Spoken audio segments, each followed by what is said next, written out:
2 दिवसांपासून बेपत्ता असलेल्या 3 वर्षीय चिमुरडीचा मृतदेह हा तिच्याच घरातल्या पोटमाळ्यावरच्या बॅगेमध्ये सापडल्यानं मोठी खळबळ उडाली. धक्कादायक बाब म्हणजे शेजाऱ्याशी झालेल्या वादातून या 3 वर्षाच्या हर्षिकाची हत्या झाल्याचं उघडकीस आलंय. या प्रकरणी पोलिसांनी आरोपी मोहम्मद अन्सारीला अटक केली आहे.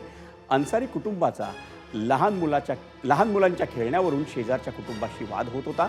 त्यात अन्सारी हा ऑनलाईन गेममध्ये 45,000 रुपये हरलाही होता. त्याच तणावातून अन्सारीनं चिमुरड्या हर्षिकाचं अपहरण करून तिची हत्या केल्याचं सांगण्यात येत आहे. त्याचा खंडणी मागण्याचाही डाव होता.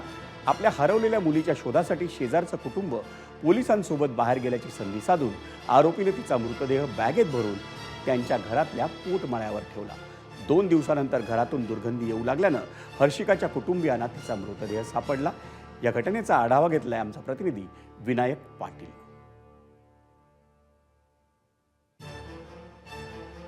आपण खुनाच्या कलमाची वाढ केली त्या गुन्ह्यामध्ये.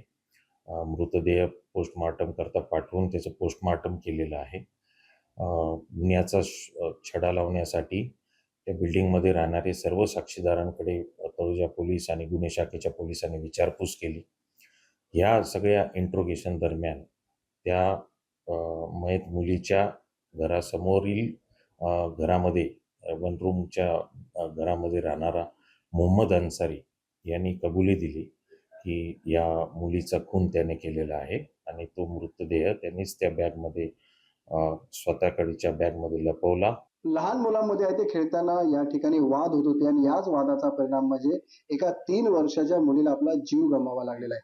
तळोजा याचिकांची ही घटना आहे आणि या घटनेमध्ये चक्क 3 वर्षाच्या मुलीला मारून सुटकेसमध्ये आहे ते ठेवण्यात आली होती. तुम्ही बघा की हेच ते घर आहे. या घरामध्ये आहे ती 3 वर्षाची मुलगी राहत होती आपल्या आई वडिलांबरोबर. आई वडील इथे खाली गेले होते आणि याचाच मोका साधत आहे ते याच घराच्या समोर एक्झॅक्ट बरोबर समोर ही रूम आहे. या समोरच्या रूम मध्ये मोहम्मद अन्सारी हा आरोपी राहत होता आणि त्याने हा मोका बघून 3 वर्षाच्या मुलीचा या ठिकाणी हत्या केली आणि तिची हत्या केल्यानंतर सुटकेसमध्ये तिची बॉडी परत याच घरातल्या या ठिकाणच्या बाथरूमच्या वरती ती ठेवण्यात आली होती. या प्रकरणी आहे ते तळोजा पोलिसांनी गुन्हा दाखल केला आहे आणि आरोपी मोहम्मद अन्सारी याला आता अटक करण्यात आलेली आहे. विनायक पाटील, एबीपी माझा, तळोजा, नवी मुंबई. एबीपी माझा, उघडा डोळे बघा नीट.